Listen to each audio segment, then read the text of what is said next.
your career is concerned. Apart from that, you have an opportunity to contribute to the society as well, whether be it taking a session for a college, or working with the boom the village folks as far as developing their project plan is concerned. So it's a very, very exciting area in which your chapter has been functioning the last few years. I would encourage that you all take up some time of yours and come and be part of our several initiatives that we have taken. So thanks a lot. I think we have now 53 participants. That's a good number, half century. Yes, And good number. yeah. Thanks so much, Madhav, for taking your time and introducing our speaker today. And Swapnil, over to you. It's stage is yours. Thank you so much, Praveen. Thank you so much, Madhav, and other members of PMI. Thank you so much, audience, for coming in on Sunday morning, as Madhav said.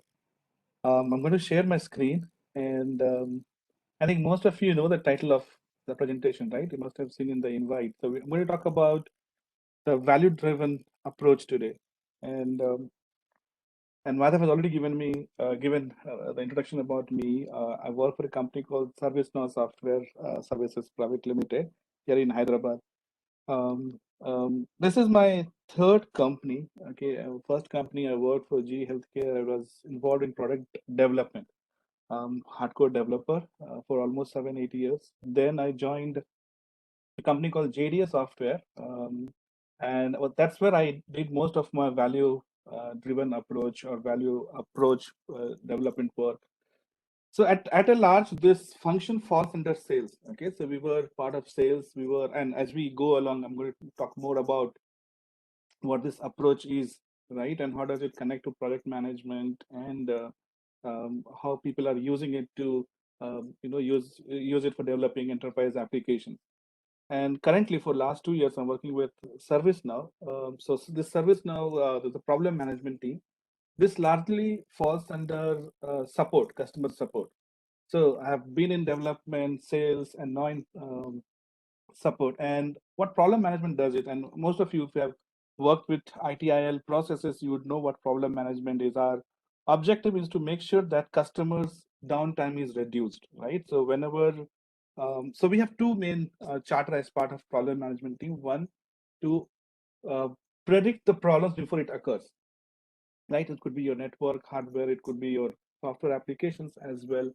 So if, let's say, if a particular customer is facing an issue, right? So we dig into that, and we then try to understand which all customers can run into similar problems, and then we tell them that, hold on, there is a problem here, and we are working on it, we'll fix it, so that we don't see the problem getting escalated over multiple customers, right? And second approach is, if they face the problem, then what processes should we adopt? Mostly about problem management tools, which probably most of you have seen if you have worked in industry for long, right? About business analysis and things like that. So we have different tools, some industry standard tools. We have developed our own tools to make sure that we address the customer problem in timely fashion, so that first they don't get downtime, okay, or even if they get it, it's as shortest possible time that possible. So that's what my role is as part of problem management team. We work across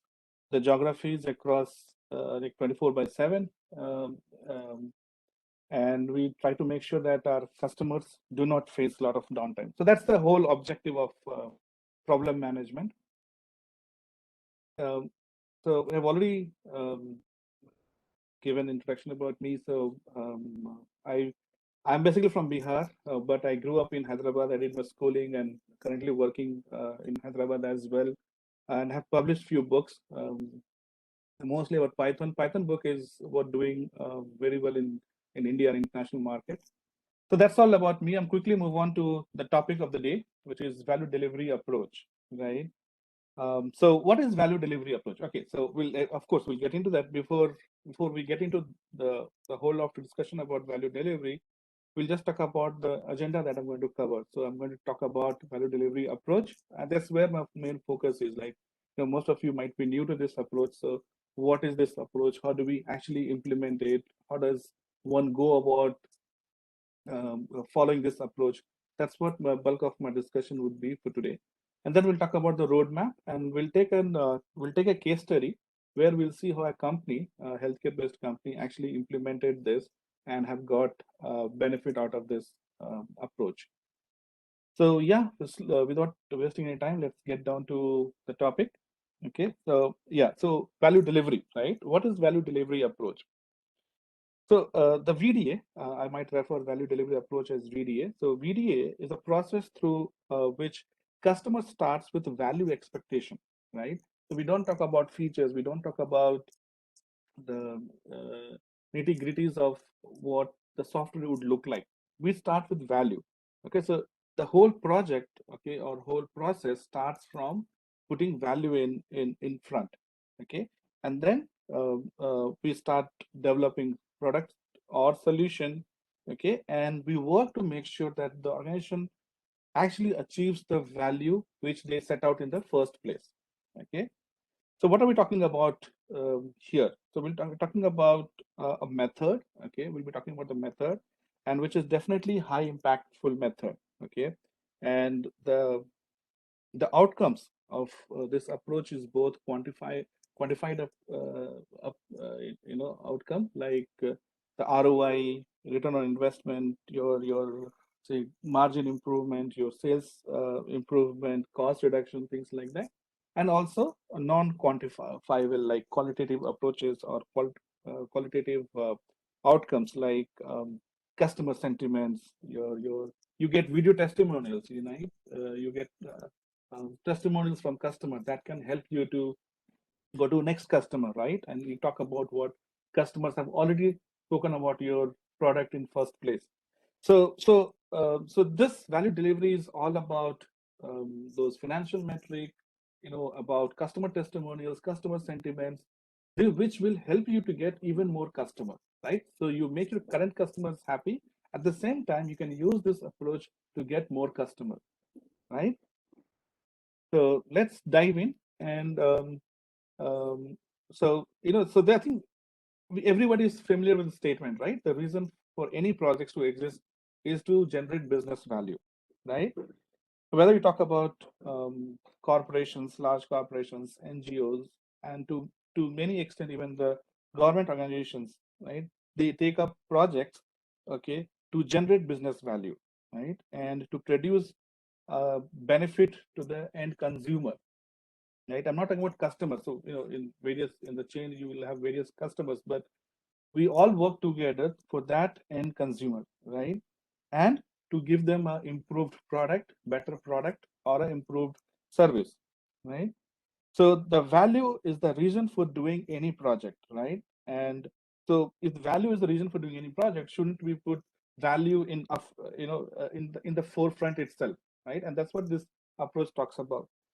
So for example, let's say any product, okay? So I'm going to talk about a car, let's say. So you have car manufacturer, right? And car manufacturers like Tata Motors, Mahindra, Maruti, all these, they'll have their own suppliers, right? So a tire company could be their supplier, and the tire company can have farmers giving them the raw rubber, right? At the same time, again, they'll have their partners like logistics partners and the showrooms, right? So there are multi players, right? There's so many players in the chain, and we call this a supply demand chain, right? And we can use this example for any product for that matter. So there are many players in the chain, okay, all of them working to add some value, right? So everybody is generating or adding some value to the process. At the same time, each of these values are adding cost, isn't it? Ultimately, when end consumer, when we go to showroom and when we buy the product, that's when the financials comes into picture, the money comes into picture. Everybody, right from the farmer till the showroom guys, everybody is working to generate some value, and the money flows from end consumer to the farmer, right? If we don't pay money, right, none of these people who are adding value to the chain would get any financial share. So ultimately, the whole objective of doing value delivery approach is to keep financials upfront. And there are three main financial metrics which people use to decide how well their product is doing. You have ROI, return on investment, IRR, internal rate of return, and NPV. But don't worry, I'm not going to get into formula because that's not the objective for today's discussion. Okay, you can get that in any financial textbooks for that matter. But yeah, so I think everybody is now aware of where I'm going, right? So how do we make sure that we put money on the table before we actually start developing those features? Thank you, Pramod, for the confirmation.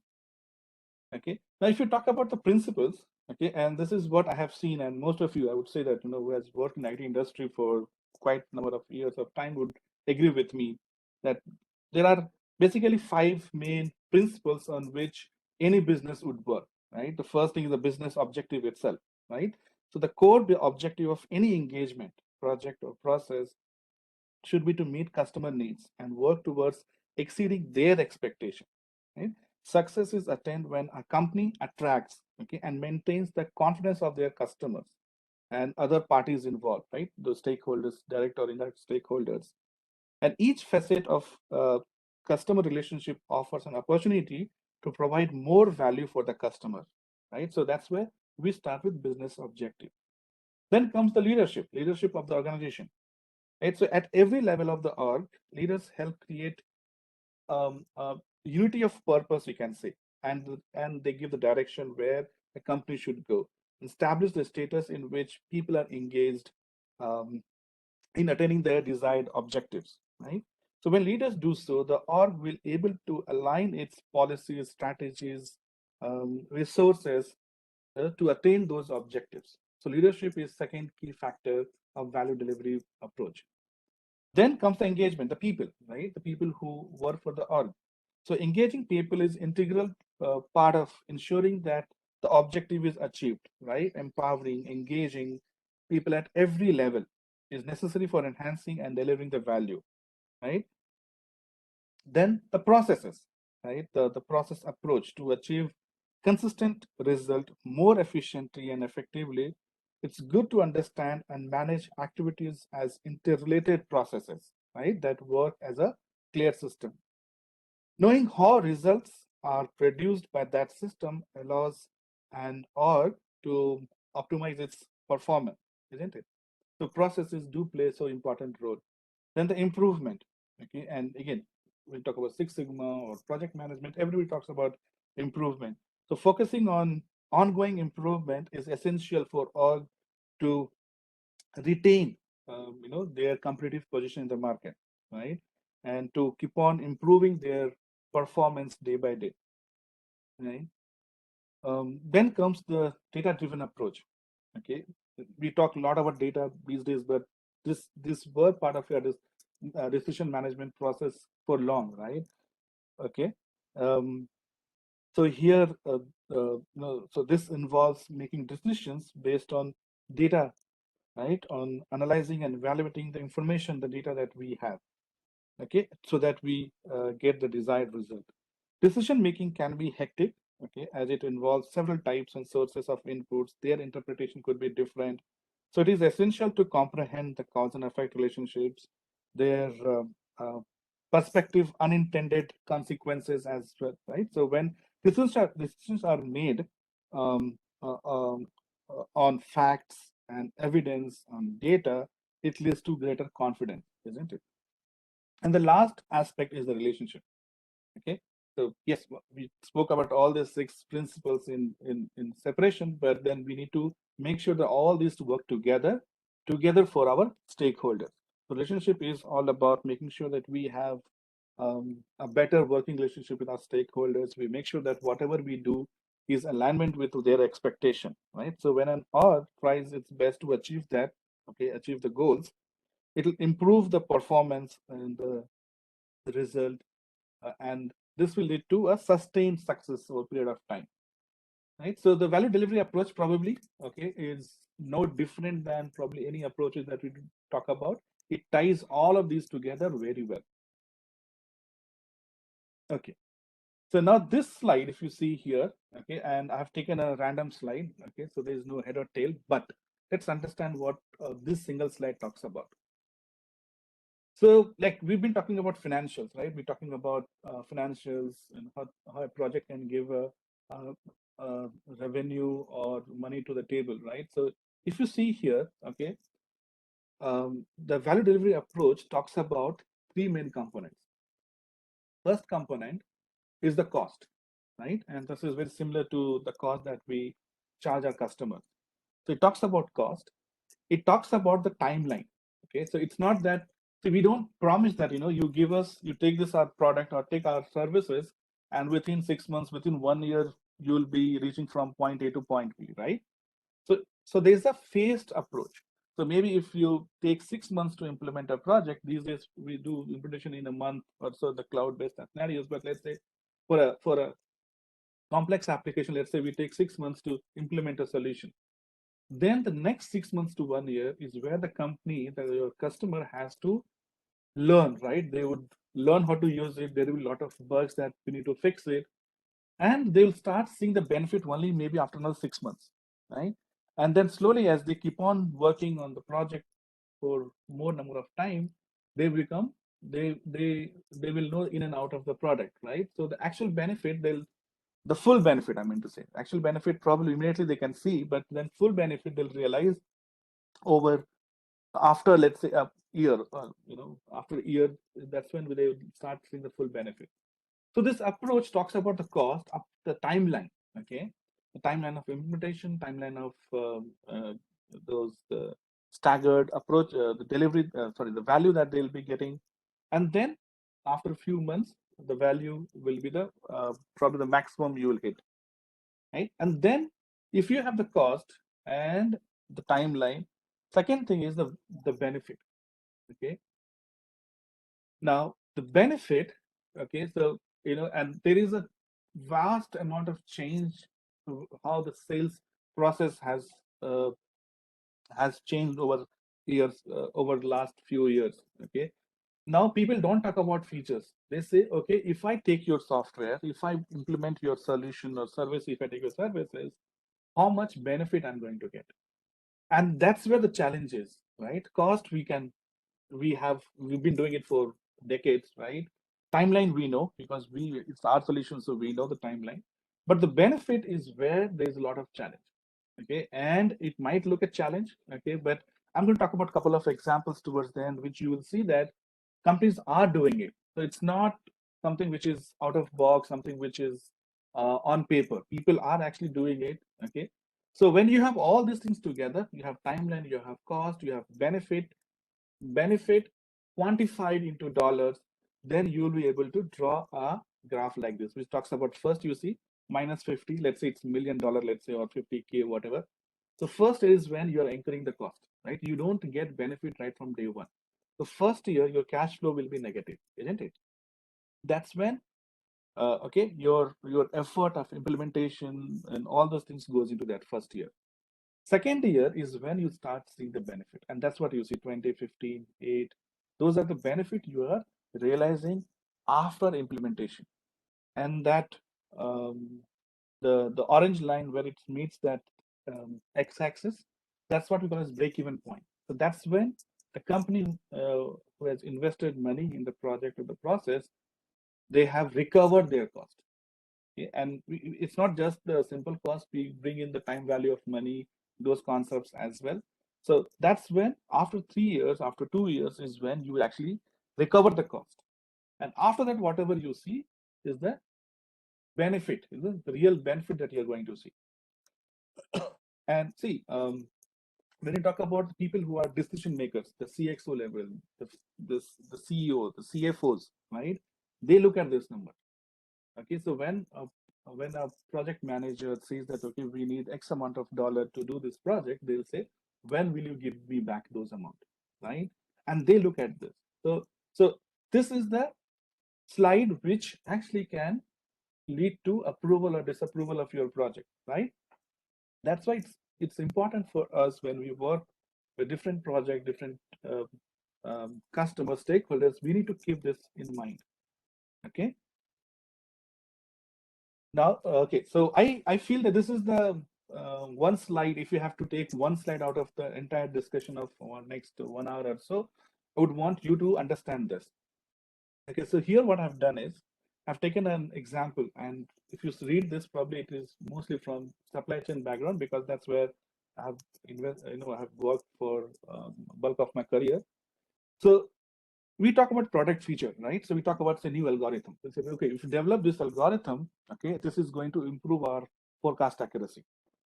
So for business, we'll say, okay, if it improves the forecast accuracy, what impact can I get? What is it helping me? If you're able to improve your forecast accuracy, okay, you know exactly what customer is going to buy, right? So most of the retail outlet that you go, right, they have to mark down the product. Why do they mark down the product? Because they were not able to sell it for last 6 months or so. Then say, okay, if I'm not able to sell it for last 6 months, I need to somehow, get rid of it. So they say, okay, we'll give you 30% off, 25% off. They want to get rid of that product because that product is not doing good in the market. In the first place, if you can understand the customer need, what kind of customers come to your store, right?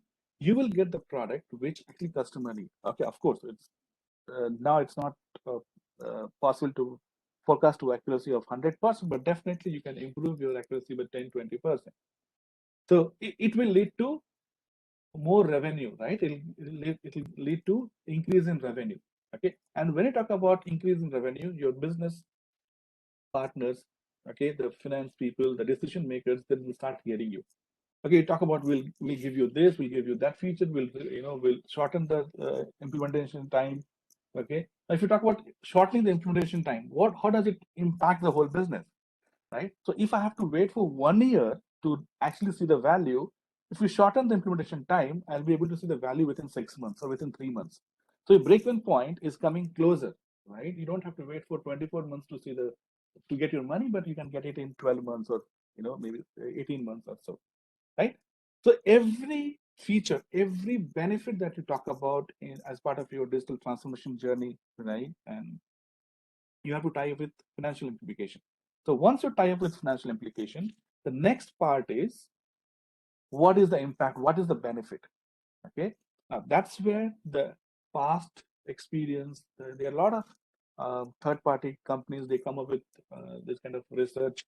So, for example, let's say if you improve your forecast accuracy by 1%, okay, it is going to give you a 5% or maybe 0.05% increase in revenue, right? 5% is too much, so 0.05% increase in revenue. I've taken a random number, okay? This is not related to any other product, but this is just to show you how people start discussion. And the next slide, I'm going to talk about the roadmap. So all these things are done in the first phase, okay? So you are saying that, okay, 1% improvement in forecast accuracy would give you 5% increment in revenue. Now I know, should I buy this product or not? So if if I'm able to improve my accuracy by 10%, my revenue is going to improve by 50 lakhs, and these companies are asking me for 10 lakhs, so it's a good deal to go with them. Now people have used this approach to even price their product or services higher. Okay, so you don't talk, because these days, okay, and most of you would be product managers, and you would agree with me that the question is about, it's not about what feature you want, right? And because our technologies have evolved, right? If there's a feature which is not there in the product, probably can get it done in a month, right? That's not a big deal.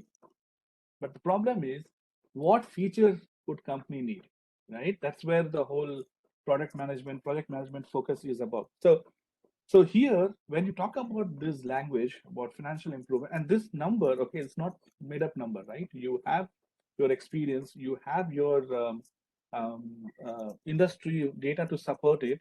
They will probably have, they will probably go with you than someone who is not talking about financial numbers. I've taken a few examples, other examples like inventory management. If you're able to manage the inventory better, it will lead to holding less inventory. Okay, now why companies hold a lot of inventory is because they don't know what will sell, right? If customer come to your store and you don't have a particular product, you're losing sales. You don't want to lose sales, so what you do, you carry a lot more product from different brands, different size and colors, things like that.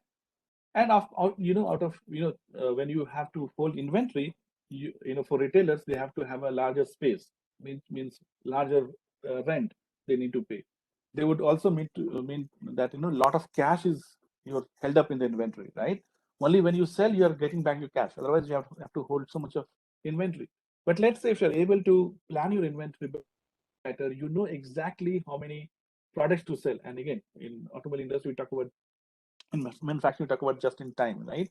The concept of just in time is that you hold the right amount of inventory at right place, okay, so that your cash is not held up, right?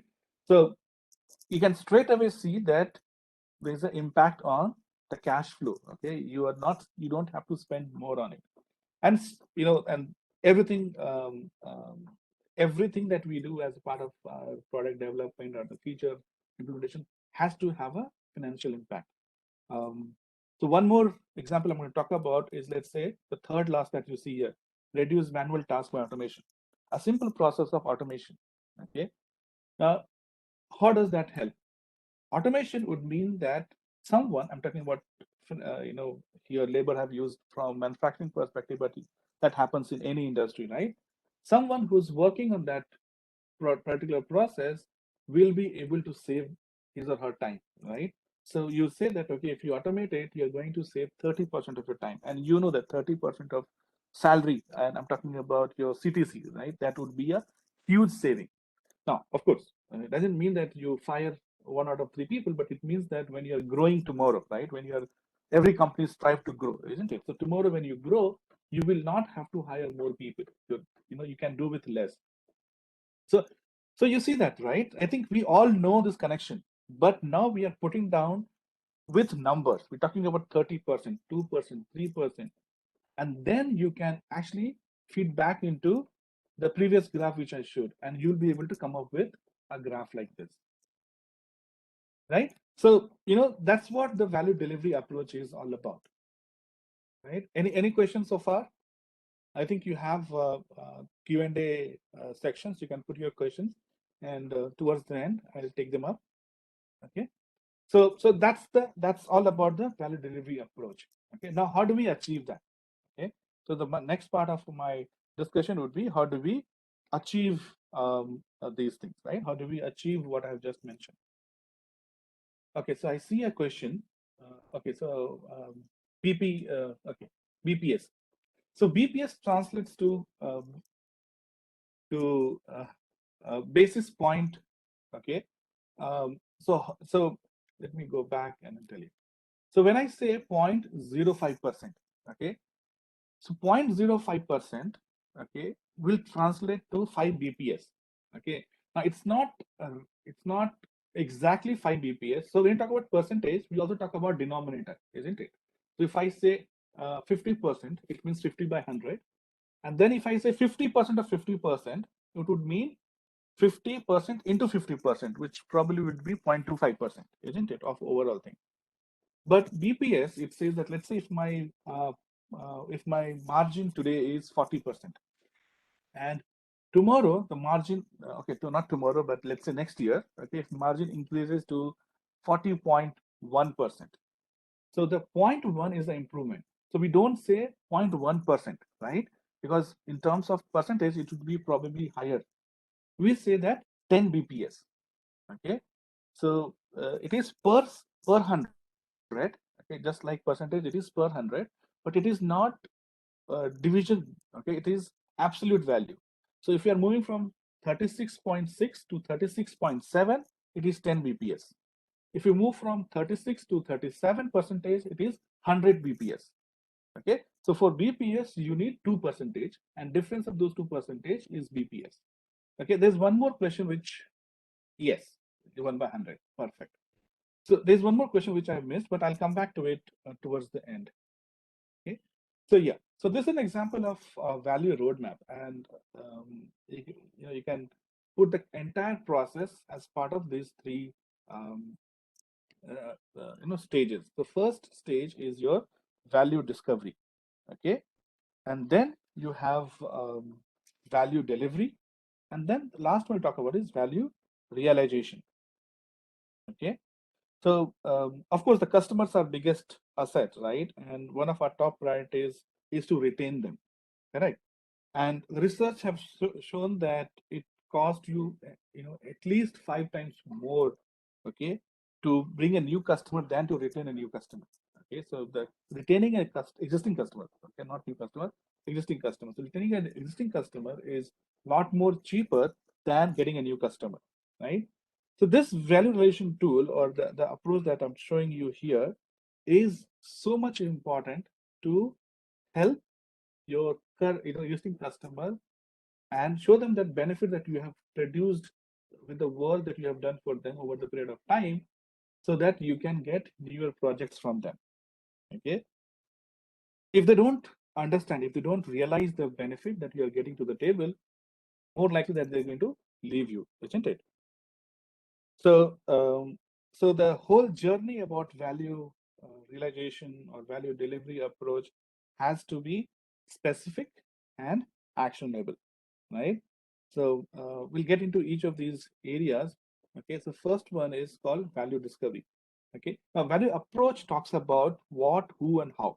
It talks about what are you going to do in this particular phase or stage, who is going to do that, and how will you achieve that.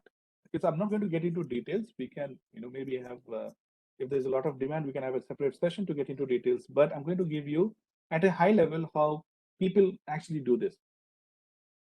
So this is mostly part of the sales team. Okay, so when I say sales team, it's not just about the sales guys, but people who are all involved in selling the solution, right? So anybody who is working to get new client or even sell a new solution to the existing client, they would work on this. Okay, so as part of this, we set out a clear definition of value. Okay, something similar to the table that we have created. So we are saying that, okay, if you use this, if you take our services, these are the values that we can get to the table. Okay. Now this is an example of, I've taken it from internet. Okay.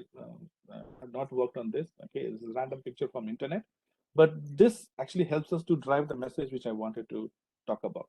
So let's say if you talk about the features or the delivery or the value that a project management software should give. Okay, so we take any project management software, and let's say the project management software should have these as values. We talk about task management, resource management, Gantt chart, etc., etc. Now, you can put your company. So as part of this value discovery, we put our company on these parameters. These are the important parameters. Okay, we call it a spider chart, or there are other names as well. So the point that you see at the top, at the center, is 0 score. That means you do not have anything on that. Your product does not have that particular value. So if that's the case, you mark it as 0. Okay, and then probably on this 0 to 10 scale, you'll put where you stand. Okay, again, this may not be that easy to do that. So there are different techniques to do it. So you are trying to understand how your project, or how your, not project, but your product that you're offering or services that you're offering stand on this particular value, right? Now 10 is the best in class. Okay, and you need to have definition for these. Okay, whether you have 0 to 10 scale or 1 to 5 or 0 to 5, it's up to you, but you need to have definition for each of these 10 or 5 levels. Okay, and you say that, okay, best in class product as of now, they are at 10. Okay, and this is not about a particular product. I'm not talking about existing product. Okay, we are talking about, out of all the products that we have, out of all the products that are being offered in this segment, what is the best in class product offering on the task management itself? Okay, so maybe there's a product which is 10 on 10 on task management, but probably 1 on resource management. Okay, so I'm only focused on task management, then on resource management. So these are the objectives. These are your the goals that you want to achieve, right? So this will give you the goals. Okay, I want to be 10 on 10. Okay, now of course, if you're at 2, you can't dream of getting 10 on 10, right? But this gives you a path. Okay, that this is how I need to grow. Okay, so let's say, for example, if you have blue, and blue is for Clarizen. Okay, so let's say if Clarizen is 8 on task management and maybe around 7 on budget and expense management, they know that, okay, there is a so much of gap between me and what I can achieve. Okay, then you decide, okay, if you want to plot your competitor, you can plot your competitor as well, but then competitor, depending upon your objective. If you know, I want to compare myself with Microsoft project. Okay, and that's when you draw this. Otherwise, you'll be good with your drawing your own existing existing capabilities. Okay, so this first thing first, you have to know where you stand today. Okay, and then come up with the KPIs. Okay, task management. This is the whole genesis of any process. Okay, whether talk about Six Sigma or business analysis and things like that, is to understand where you stand today, right? You should be able to measure it, right? Okay, your current state, and then you say, okay, this is where I want to go, to be state, right? So this gives that um, visibility into to be state. First, you need to know where you are. Okay, so I'm at level 6. Of course, you can't go to level 10 in 1 year, right? So you will say, okay, if your forecast accuracy is right now 55%, okay, if you bring in the solution, it it'll give you 70% accuracy, right? So that is the 15% jump, and let's say 70% translates to level 4 on the parameter. So you are going from say level 3 to level 4 on that, right? Of course, if you can achieve 90%, it's great, right? But it's not feasible to go from 50 to 90%. So first step is to set out a clear definition. So you talk about the different areas in which you're going to improve. What is your current level? Where can you go? Okay, and this will be your sales pitch, right? So it did not always be in the sales cycle. It could be in discussions as well, but this is your sales pitch. That's why we say who the sales team, but people who sell. That's it. Okay, you don't have to have a sales tag on your title. Okay, so we have different cases, like we talk about business cases, presenting those value realization case studies, your industry's reports, okay, your experience of working with other customers in same domain. Then you'll come up with this kind of thing. So here you are coming out with the definition and the KPIs that will be impacted by your solution.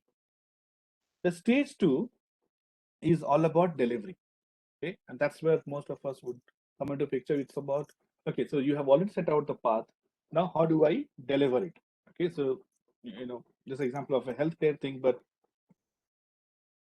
you can use it for any industry. So you have people and patients. So how does it help to the patient? Okay, so the software which I'm going to give you will help you to perform more with less, right? So more with less means less cost to the customer, and of course product is better, so you'll be able to get better outcomes. So if you're trying to sell a CT scanner or X-ray machine, they're saying that you'll be able to get a better output, okay, of the product with better clear outcome with lower cost. You talk about providers, okay, care providers, the doctors, the hospitals, what kind of impact it have for them, the payers, who's actually the insurance companies, the suppliers, and the society at large.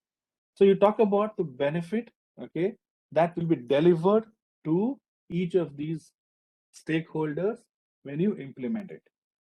Okay, so this is not this is a very big cycle. It's not a one-time effort. This is where we are working to deliver all our agile, DevOps, all those things comes here, and then we deliver, and finally we present the solution. So once you deliver the solution, okay, you also need to measure it, right? You have to see if the company or the stakeholders have actually realized the benefit or not. Okay, so again, relation can again be a very detailed discussion in itself, and these are the 5 stages that people use to measure. Okay, which I'm probably not getting to so much of detail. Okay, but what I want to focus is on the case study that you see on the right hand side.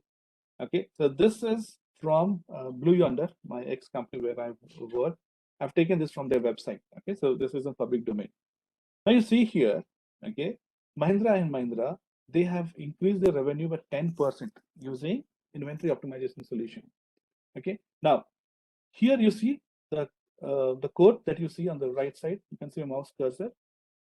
Okay, these statements are told, okay, by their head of their demand and supply planning guy, okay, of the spares business unit. Okay, and see, quotation has the numbers.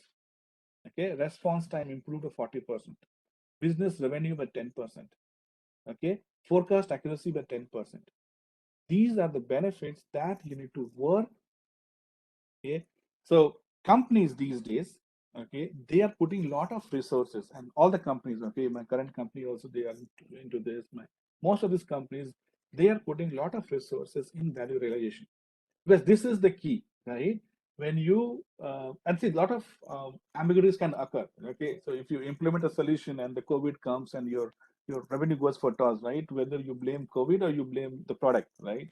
But then here you have to work with open mind, right? You can't have biasness into mind. There are process, okay, and there is a lot of detailed process which I have worked on in the past as well. We bring in consultant, we bring in product managers, we bring in sales, we bring in people from the customer side as well. We go through each process, we see how the things have got impacted over last. You don't do it immediately, okay? After a deployment, you don't do it, but after deployment, you give some time for the product to get stable, and after it's stable, okay, you start doing this, okay. So what we recommend in the previous company was that we should do certain activities at every quarter and certain activities at end of year, okay. So this will tell, okay, the customer what benefit they have got from the product, okay. So you see this, okay, and if you go to this website, you'll find tons of such case studies which are testimonials given by the customer. So these are not made up numbers, right? Mahindra would not come out in open and talk about these numbers, right, in public domain. So, okay, so this is what the ultimate goal is for any value delivery processes. Okay. Now, we'll talk a little bit about implementation. Okay, so where this process fits in. Okay, so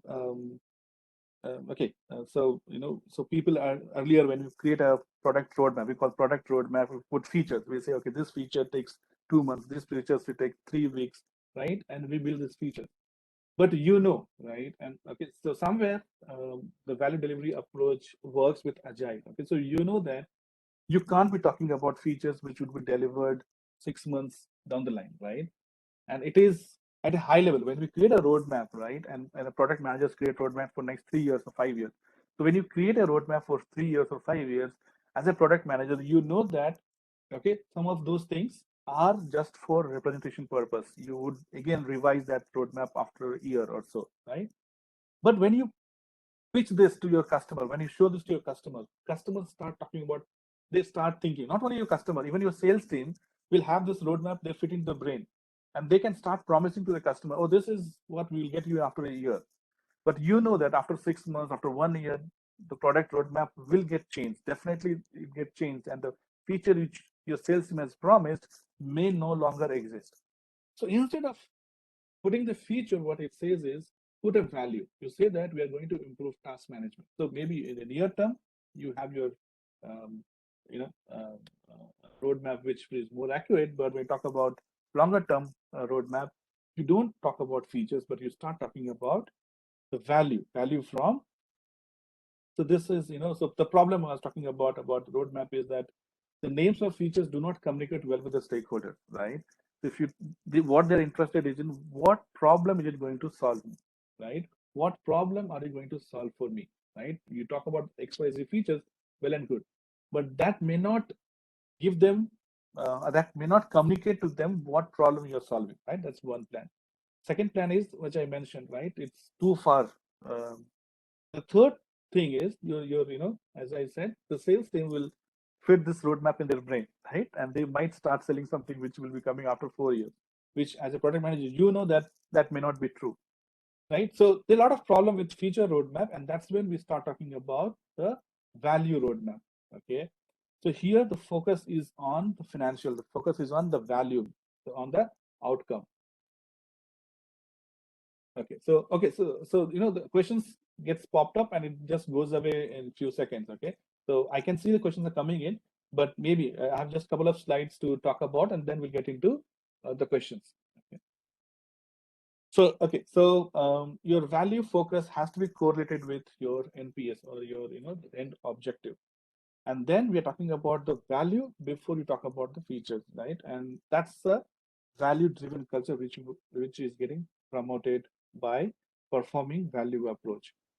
Okay, so as it says, a value-driven roadmap focuses on value, that the product is planned to provide in the future, okay, without any obligation to the specific feature, right? Features can get changed, but the value that you want to provide will probably not get changed, right? If you're, you're working in supply chain industry, so of course you'll be talking about values in supply chain related only, right?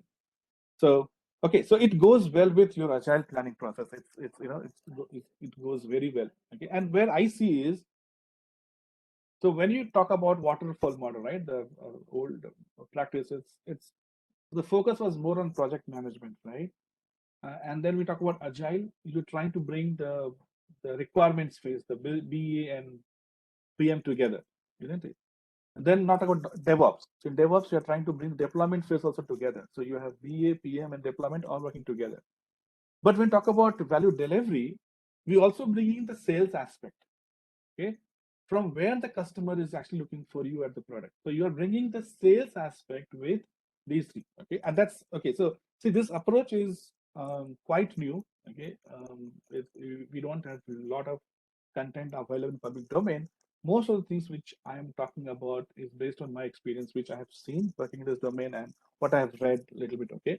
There are no books on this. There is no specific, or there's no one single body which like PMI, which manages all of these things. But what I feel is that you're trying to bring even the sales aspect to the entire the process, which is important, right? Because ultimately the sales guys have actually sold the product before you actually start working on it.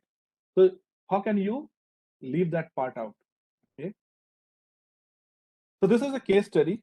This is a US based company. They started doing some project, okay, and down the line they realized that they were not able to get the results, and also one of the platform, okay, which your IT vendor was using, they just retire that platform, okay. So they were not able to implement or get what they were looking for. So what they did was they went into value delivery approach, okay, and they divided their work in the three approaches, three different steps which I spoke about. So they broken that work in three different phases, okay. So first phase developed a clear objective baseline of new claims, okay, programs. It was for claims healthcare, and along with risk, gaps, and challenges. Okay, once they did it, they compared their current IT platform with different options. They had one more option, okay, and they figured out that that the new approach would work better than their existing approach. And there's some numbers here, okay. So it required 90-day transition plan with using 300 employees together. So they figured out, so they compared and they figured out that, okay, the new platform is going to give them more benefit, more value, right? Benefit in terms of value. So they said, okay, we need to now start working on it, okay? And they created the operating model, they defined the new org structure, the responsibilities, okay, then the new program, they had to put governance around it, okay, and so they defined the value that needs to be captured, created a business case around it, okay, and they identified the cost for each component, okay. So till here probably it's similar, okay, but they were putting their value in front. They're talking in terms of value. That's where the difference is, right? And they identified the KPIs which would be impacted or which would be improved, okay, and by how much, and how much benefit are they going to get by using the new system, right? So when you improve the KPIs and when you translate into benefit, you know that your new approach is going to work better than your old approach, okay. And they figured out that they are able to get maximum benefit, and they failed because they had a lot of critical issues, like complex implementation was involved, which the IT vendor failed. And with this phased approach, they were able to implement those complex features as well, okay. They have to get the management team involved, and the management team would dictate what is important for the business, and that's how they started developing. So it's not about features, it's not about, okay, this is the problem and we need to solve it, but the input came from the business, okay, and the processes is more or less the same. right? So yeah, that's all I had planned. And I see some questions. Let me see if I can go through those questions. I have a couple of slides which I have put here for appendix, but let's see if questions are around them. I can probably share. Can I stop sharing my screen? I think. Yes, yes, you can, Swapnil. Yeah. That's a great session. Indeed, like a lot of insightful information there. Thank you so much, guys. You can use your the Q&A panel at the bottom of your screen and put down your questions. In the meantime, you can also take no, you can also use chat window if it is so handy for you, or else I would recommend you to take question and answers panel for putting any questions, or you can unmute yourself and no, question shoot any questions to Swapnil. Yeah, I would prefer unmuting and talking. That way it will be better. But yeah, I'm trying to read the questions as well. Yeah.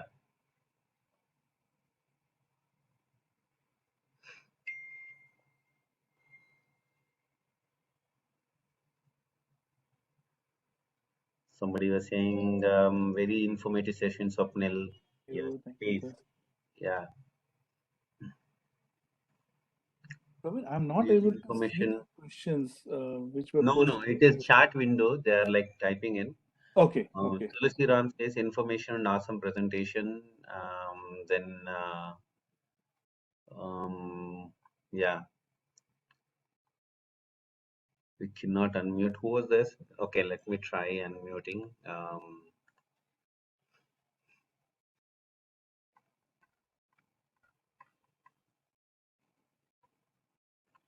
Okay, Sarath, you can check. You can speak. You try unmuting yourself again. Try. I unmuted you. All right. I think there is some. Okay, there is somebody who was asking about who is the main owner of Value Build. Okay, yeah, I think that's it. So, see, ultimately, it's the people who actually go and talk to customer, right? So, most of the aspect we talk from the sales perspective. Okay, sales, they actually present and they talk about value upfront. Okay, with working with the team, internal team. And then at the end we talk about value realization. Okay, it is again the sales team. Okay, and in today's world, it's not just the sales guys, right? There are a lot of people who actually work with customers. You have account managers and things like that. So they are the responsible people. They bring in people as and when required to address the challenge, but your account managers, okay, are responsible to make sure that value is promised in the first place and then it's delivered at the end of the day. So one more thing which I missed, but which is very important point here is that whether the delivery process, sorry, the value discovery process that we're going to talk about, right? The first stage. It's not one way. Okay, it's not that okay. We come with calculator saying okay 2 + 2 4, and this is the number we are responsible for it. One way what value delivery process talks about is that you involve the customer as also in the process, because they are the ones who knows the process, isn't it? Okay, similar to what we do in business analysis. So here too, you bring them, you tell them, you ask them, okay, we know your process is 50%, okay, and then we create some POCs as well to build and show them the benefit. You tell me how much, okay, okay, it's not we shouldn't fight on number, okay. I'm saying 5%, they're saying 1%. No, you actually help them. So there will be someone from their side as well, right? Point of contact. You involve them into process, so they know the entire process. They know the each and every calculation. They know how you arrived at those numbers. You started with one feature, and after 5 6 iteration you arrive at that number. Okay, and when you add them together, you will get one number, right? So it's not that one number that you're promising. Okay, so the people from their side are involved, and a lot of presentation discussions goes on in the sales cycle. Okay, so that they know what it is all about. Okay, And when they have to pitch, they in the sense your customer have to pitch to their management, we don't present it. They actually present it. Okay, so it looks like a collaborative effort. Okay, it has to be collaborative effort. Okay, otherwise you will fight on decimal point, right? 3.5, 4.5. No, it's not about that. So that's the beauty. And the way it is structured, right? They also get involved. It's not about me selling the product, right? They are also they. When I say they, it is your customer, right? So so its customer are also equally responsible or equally involved in this process, right? So they will also be part of it. So when you talk about who owns it, ultimately it is the joint, okay, venture between you and your customer.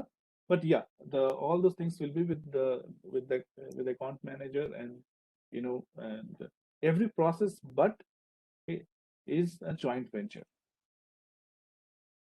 Okay, thank you. So one additional add-on question or a corollary to that, there are two types of product or services. Mm-hmm. One, you already have a kind of a well-known product or a service or an app which Mm-hmm. you are giving to everybody. Say, for example, Paytm payment app. So Right, anybody can use it. It's already this one. right. So it may give different value to different vendors. What is already fixed, hardly any Correct. customization. One is right from scratch, the software development team, I think, which or the agile team, I mean the development team, which you actually I think focused more on, that you're building from scratch. Correct, correct, So there are two clear verticals here. right. Existing already, well-known research product by the company, which they are Exactly. rolling out to the world or to the whatever to the customers.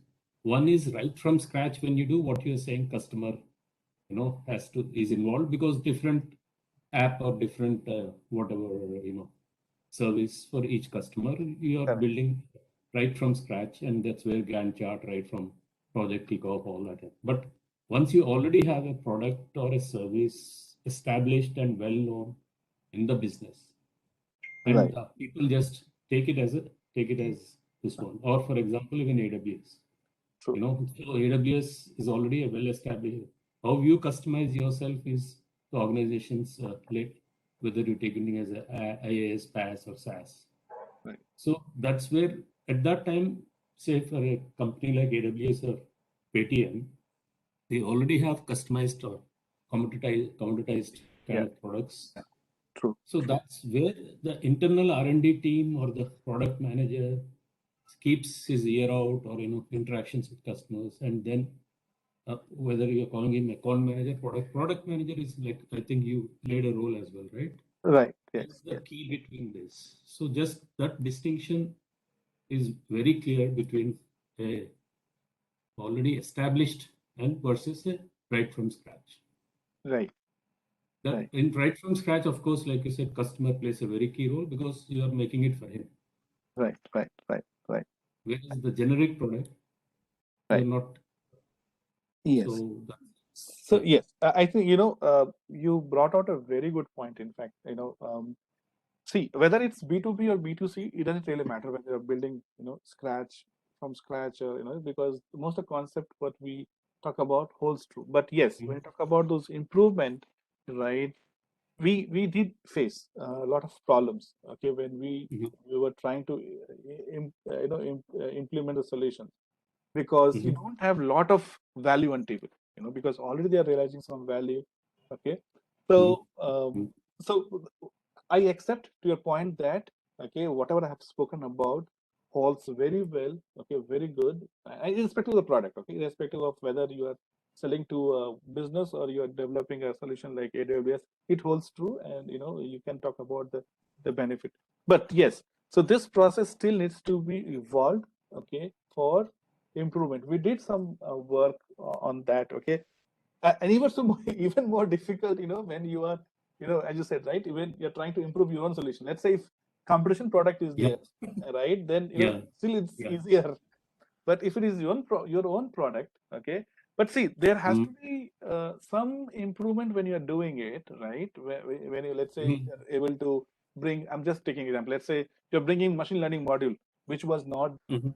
there earlier, let's say, and Yeah. New technologies. you're Yeah. Yeah. packaging with, yeah, with your service offering or cloud Mhm. offering. Yeah. There are things which your customer could not have done. right? So here you will not have 5 points or 10 points or 7 points to talk about. You might have only 2 points to talk about, right? You might have only 2 points to talk about. But then how do you come up with that value is again the process of creativity process. Okay, so that's why I call it as art and science. Okay, it's not just science, it's not just 2 plus 2, it's also about how you put that in a perspective. So yes, the scope reduces. Okay, scope reduces, but still I think you should be able to justify the new solution, right? Okay, that maybe your current process is appealing only to say a small and mid-sized customer, but when you bring it, you will be able to target large-sized customer, right? Or maybe your product is suited only for large-sized customer, but when you bring in this improvement, you will be able to get single, small customers or one people customer also on your platform, right? So that's how you will be able to expand your value statement. That okay, right now there are, let's say there are about 30% of the segment is owned by less than 5 people company, and we have almost zero presence there. So 30% is like say $30 billion. So this $30 billion market is untouched. So if you bring in, probably we will be able to address or work with 5%. Okay, 5% of 30 billion is again a billion number, right? So that's how you can start talking about the value discussion. Okay. Yeah. All right. So something that you are bringing in, something which was out of range, but you are trying to get into your radar. So there is a value kept there. Now you may not get all 30 billion, but even if you get 1 billion, 1% of the 30 billion, it's a good number, right? Which will be a good justification for doing the project. Yeah, correct. Yeah, thank you. Yeah, thanks. Yeah. So in the interest of time, we'll move to the next question. Swapnil, there is a question in Q&A. Yeah. Since NPS is become absolute, is there any other method to measure customer satisfaction in most realistic way? Okay. So see, I think the best way to measure, okay, even though you say NPS is obsolete, but see, if customer is willing to work with you, that is the biggest testament of what you have, that you have a good customer relationship or customer sentiment. So see, the ultimate goal is that let's say, for example, for this presentation, you are here to understand some concept. You read that email, you wanted to know something, and that's why you were here. If I'm not able to deliver that, right, you will say, oh, that presentation was bad, it wasted my time. But if you get something on that, okay, so there are, I see almost 70 plus people, 80 people, each of you had something different in your mind, right? If you're able to get it, you will say that this presentation was helpful, and if you didn't get it, you will say that was waste of time. Okay, so why I'm talking about this is when we talk about value realization, you involved, you work with a certain vendor to get certain value, and if you don't see that in the value realization, and that's where companies are putting more effort, more people in value realization, okay, than they were doing even 5 years back. They are taking value realization as a serious business, okay, because that's where you will be able to see that, okay, this is what I've got from this engagement. And I think that is the biggest testament. Okay, so value realization, the whole aspect, the 5 steps which I've showed but I have not discussed into that would be a good point to start. Okay, and if you follow it, your customer will definitely, it's about, see, if you expect 5 things, and if I give you 5 things, you are happy. I don't have to give you 10 things, isn't it? So that's where the whole value realization is all about. Okay, you make your customer realize the value that you have promised, they will be with you, right? You don't have to worry whether it's 7 or 9. If you give them what they want, they are happy, isn't it? So did I answer? Yes, I think yes. Yeah. One more question is how to quantify value of a non-functional requirements like security? Okay. So yeah, it's a good question, but see, security, okay, you have a lot of such cases, right? I don't know, I think Cognizant was it, who had to pay a lot of ransom to a certain they had some issues, right? Technical, the security glitch, and they had to pay so much of money, right, to get away from that problem. So there will be some kind of linkage. Okay, so even it's a security thing, but you say that, okay, if we don't do this, okay, for bank, for example, what I know, what I can understand is that every bank probably has some financial issues, right? Some data leaks, some that leakage probably is not that much, right? And that's why they are still in business. But the day their leakage is more, right? The security breach is more than the benefit that they're getting from these IT solutions, they will shut down their IT business, right? So ultimately, you should be able to link it to the impact if we don't have this in place, right? Now, SBI, or I'm just saying because that's the biggest bank, but let's say if the bank says that I don't want IT because I don't want to get into this security problem, the loss that you have, the customers that will churn away from you is a lot more. If you said, I'm going to operate as a standalone with a branch, I'm not going to have any of these security, any of this IT thing in place. The benefit that you're losing, the customer that you're losing, the loss of not doing is a lot more than the breach that you can allow it to happen, right? So there are different ways you can still customize, you can still quantify. Okay. Cost benefit analysis, exactly. Yeah, cost analysis. Yes. Yeah, the other one is how to scale KPIs with respective value delivery and what all the parameters that we can consider. Yes. So see, the parameters depend from business to business. I got chance to work with various type of businesses, so their KPIs are totally different. Okay, so KPIs for manufacturer would definitely be than a retailer. It would be different than, let's say, IT company like Infosys or Cognizant, or than, let's say, IBM. So the first, the value discovery is what we spend time to understand those KPIs. Okay, so there is no one single solution. But if you talk about, let's say, companies were interested in forecasting, so forecast accuracy, inventory management, the markdown, the promotion that you are doing, these are the KPIs. You want to reduce markdown, you want to do less of promotion, you want to do more of revenue growth, you want to do less of inventory holding. So each business will have different KPIs, and we need to explore, and that's where the value discovery is all about. So there's not one single answer. We have to spend time on value discovery to figure out those KPIs based on your project or engagement. All right. Okay. The next question is how do we handle the continuous changes clients want in value-based approach? It is very hard to make client understand the value taken, the cost, time, and delivery due to continuous changes asked by client. Satisfying the client is a big challenge in this regard. Today's agile process. Right. So I think, I would agree partly to your sentence that yes, it is a big challenge and there is a lot of problems. It is difficult to convince.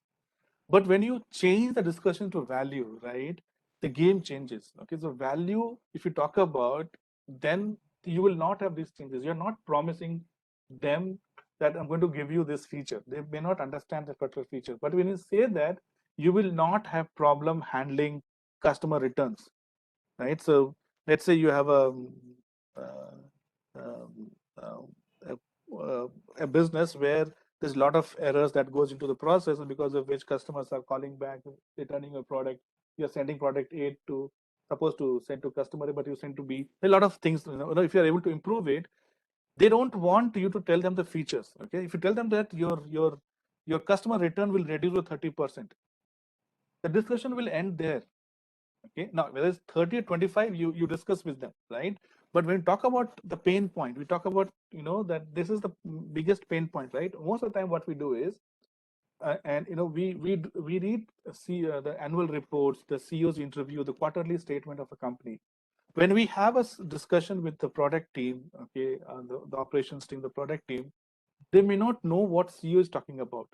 And when we say that this is what the CEO is saying, the CEO is saying that they have problems in inventory. Okay, so their same company, they don't understand what CEO is talking about. Okay, when you say that this is what the inventory is a problem, and CEO is talking about inventory, the game changes, right? They know, oh, CEO is talking about, so they better listen to what these guys are saying. Okay, so so the first part that you said, the value engagement is easy to sell than other engagement. Agile process is there. Okay, so what we're telling is that bring value discussion in the same agile process. You don't promise what will happen next year, but you say that your returns will come down. Okay, then they'll start listening to you. They will listen to you than somebody who's talking about 5 features or 10 features. Our solution has 10 features, but you say that your returns will come down. Then the next level discussion will start. Am I able to convince you on that front? Okay, so value will help you to have such discussions in a very easy manner than non-value discussion. Okay. Yeah. I think, yeah, that answers it in a broader way. Yeah. Is there a standard established process to arrive at more accurate value to be realized? Right. So I had a slide, okay, and I'm not going to talk about, I'm just going to show you. I told you, right, most of these are still, people are still working, and people are trying to work on their various organizations also working, trying to solve this challenge. Okay, so this is the standard 6 process approach that we have, okay? But you see. Wait, Kapnil, I think I am sharing my screen. Oh, I'm sorry. Please go ahead now. Yeah. Sorry. Okay. So, but again, most of these things probably you will not find it new. Okay, those I'm talking about those who have worked for 10 years, 15 years. You know that. Okay, but the way it is done, okay, the way the focus is changed from is on the features, right? So you start with roadmap that we discussed. We talk about discovery, delivery, realization. Then you have your specific strategy. There was a question earlier, right? How do you come up with the strategy? This starts with your roadmap, but that has to be very specific to your engagement. Okay, and then you establish the milestones, you execute your plans, you review the progress, and you don't just stop there. You keep going. Okay, so this might look like your Six Sigma DMAC process, but the way your focus is, right, it's on the value, it's on the benefit that they've realized. Okay, and the whole process becomes easy. Okay, people have done it. Okay, so it's not that it's still on paper. People have done it, but we don't have any best case approach yet, based on what I know. But definitely this works. Okay, people have worked on it, and this works. Okay. Yeah. There is one more question, but that is some partially answered by someone else. Can treat this entire process as a program instead of a project?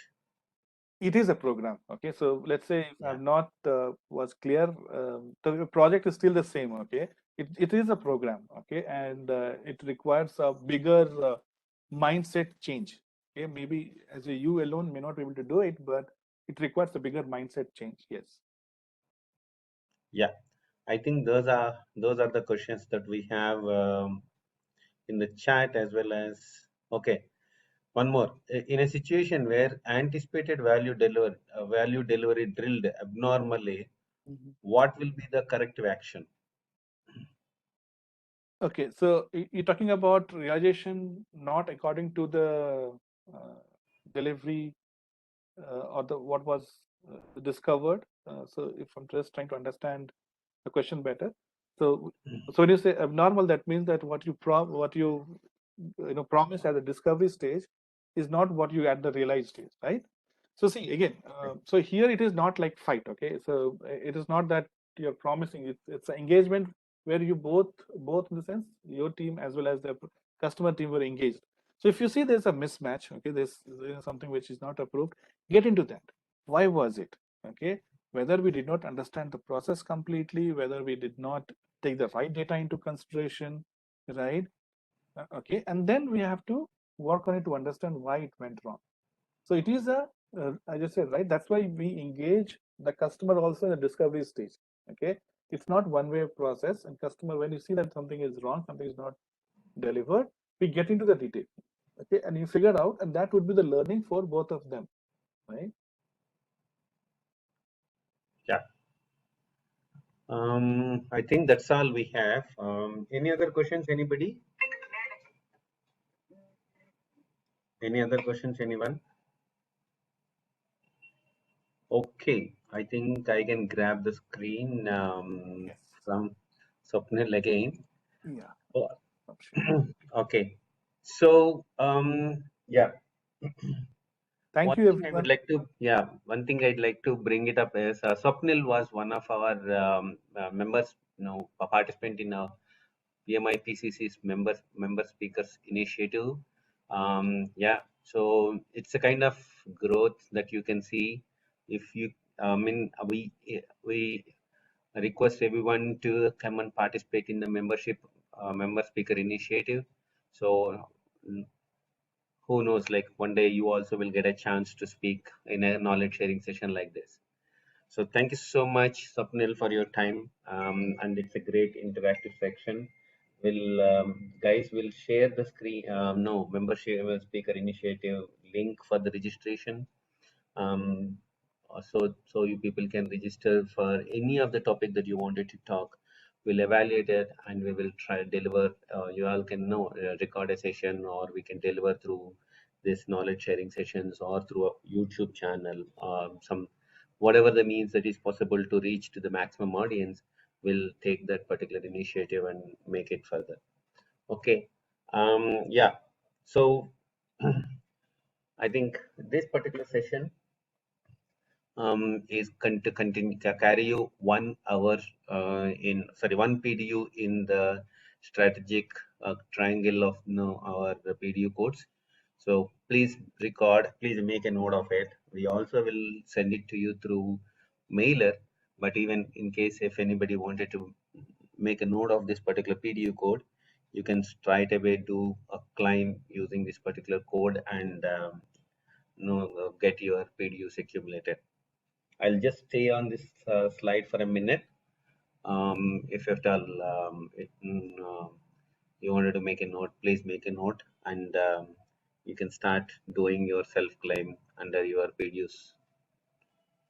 And I would like to thank Madhav, Praveen, Suma, and all the other members of the organizing committee for giving me this opportunity. It's really, it's an honor for me to interact with all of you, and hope to see everyone soon in person. Maybe I don't know when, but yeah, we'll hopefully this year Right, right. later. Hope to see you. Thank you Yeah, so much, everyone. absolutely. It's absolutely a very fantastic session, and it's a great, indeed, a knowledgeful session. To everyone, I just reached the last Sunday to Swapnil to organize this session. He agreed upon it very immediately. He sent me the topic and also the agenda and all. So we started communicating, reached out to you. So guys, you people able to register it. Thank you so much. Very short time, but we all could able to make it up. Thank you, Madhav, my core board member, how referring Swapnil to us and making this particular session so interactive and insightful.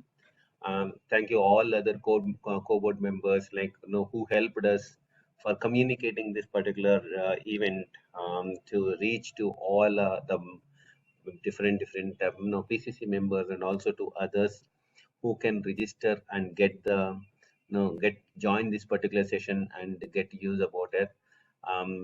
Thank you all the communication team and also my volunteers who has sent a note to most of the almost everyone board PMI PCC members for reminding them and asking them to register if they have not registered, or sending a note saying that they can see a join link button and then join the event.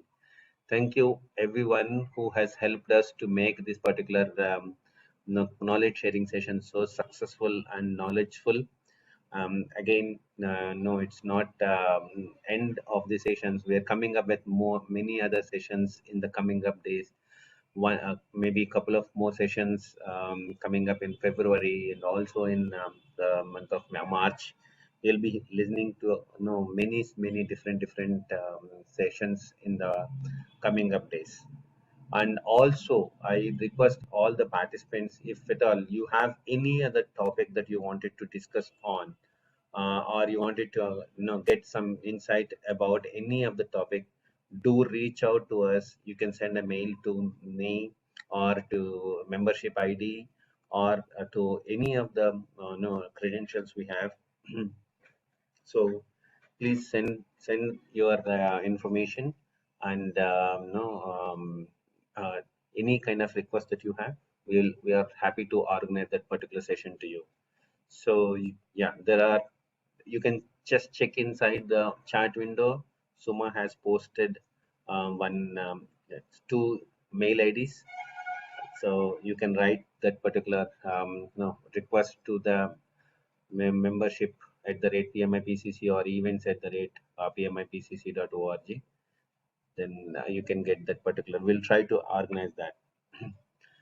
Okay, thank you again to each and everyone. If at all you want to make a note of it, we can. I'll just keep this slide for PDU code little more time and make a note of it and use the self claim. If you have any issues, write to us on the membership at the rate PMIPCC. We'll be able to answer it. Yeah, Suresh, you have any question? Maybe you can just start typing there in the chat window, maybe in case if you can't unmute yourself.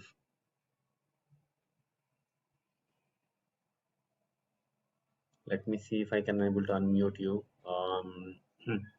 Suma, do you want to add anything? Suma has some bad throat today. I don't know whether she can able to speak or not, but yes, Suma, in case if you have anything to add. Any which ways, I will make the effort, Praveen. Thanks for that. And thank you so much, Swapnil. That was a really fantastic session on value engineering.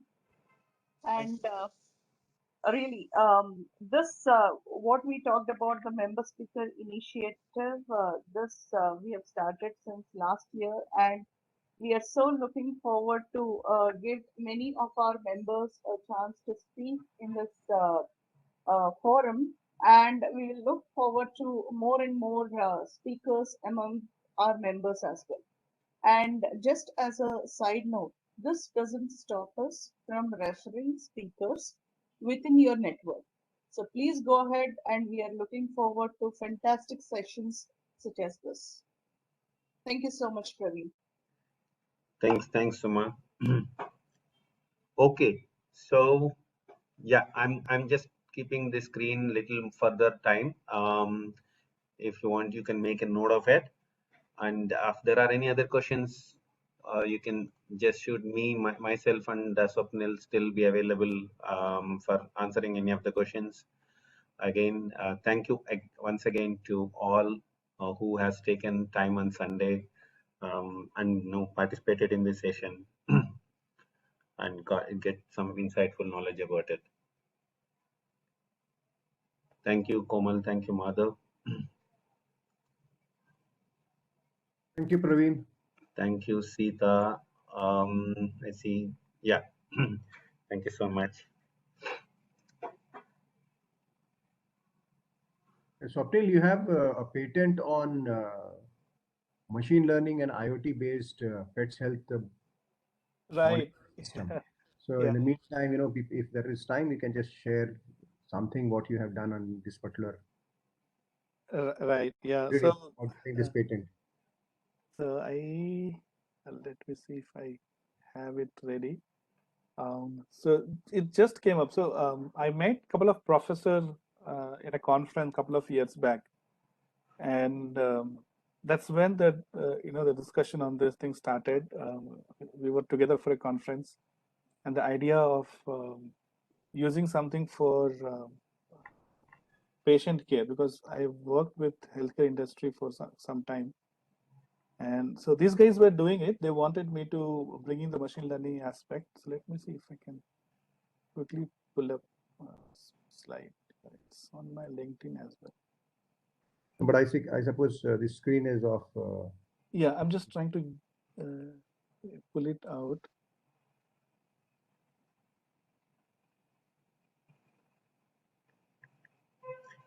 Okay, let me stop my screen share so that no, Swapnil can bring up his screen. Yeah, so one more problem is that they got the title wrong here. So we have applied for Correction. correction. So it was mostly about looking at the different aspects or what do you call like blood pressure and different. There's a term here, right? So look at those things and then come up with some kind of recommendation. Okay, so prediction. It's more of a personalized healthcare plan kind of thing. So these professors had done some research, and I took their data and then made those prediction algorithm. So yeah, so there are a couple of professors from Ethiopia. They were here in Bangalore, and there are a couple of professors from India as well. So we worked as a team. My main job was as a machine learning expert to work on their paper and then come up with the findings. So it is about IoT-based healthcare monitoring system for animals, for pets. So this title is correct, but if you get into the abstract, it talks about gases and something. So that's where they goofed up. This is India, filed in India. Okay. So that's nice. Congratulations on that as well. Thank you so much. Congratulations. Let me stop recording. Yeah.